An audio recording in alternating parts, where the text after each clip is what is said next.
नमस्कार जय जगन्नाथ 11 एप्रिल को ओडिया रे गोटे सुंदर फिल्म रिलीज होगा जाउची जार ना होची डस्टबिन जो थे अभिनय करचंती पप्पू भाई और निर्देशनार भार भी संभाली पप्पू भाई।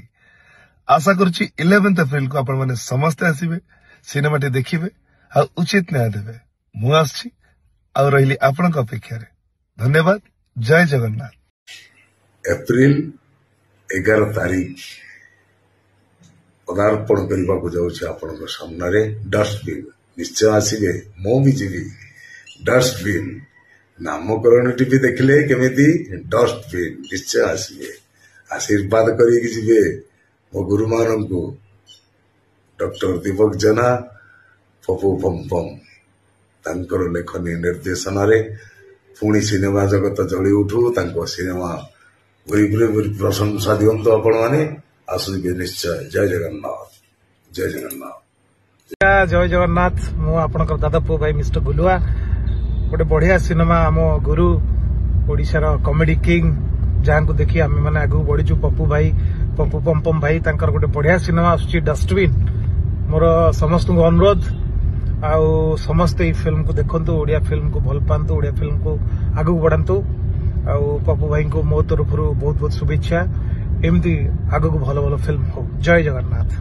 नमस्कार जय जगन्नाथ। मु स्वराज आसंता 11 तारीख माने एप्रिल 11 रे रिलीज होगा जाउछि डस्टबिन। आपण मान ढेर सारा भल पाइबा ए सिनेमा को मिलू। अन्य सिनेमा भाई एटा नुहे निश्चित भाव में संपूर्ण भाव में भिन्न।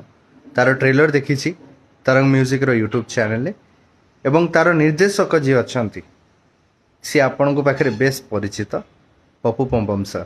तेणु मोर ढेर सारा भल पाइबा ढेर सारा गुड विशेष पूरा टीम को एवं दर्शक मान को अनुरोध करी जे एमिति ओडिया सिनेमा बहुत कम समय रे आसे निश्चित देखिए वर्थ इट। मयूरभंजिया लोक आम निश्चित भाव में जिते भी सिनेमा करूँ भल सिनेमा करूँ निश्चित। जय जगन्नाथ। नमस्कार।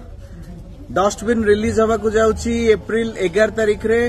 आपण समस्त को रिक्वेस्ट निहाती भाव आसवे ट्रेलर बहुत भल लगी देखा एप्रिल 11 रे आपण निकटस्थ फिल्म हॉल रे डस्टबिन सिनेमा। कौन कौच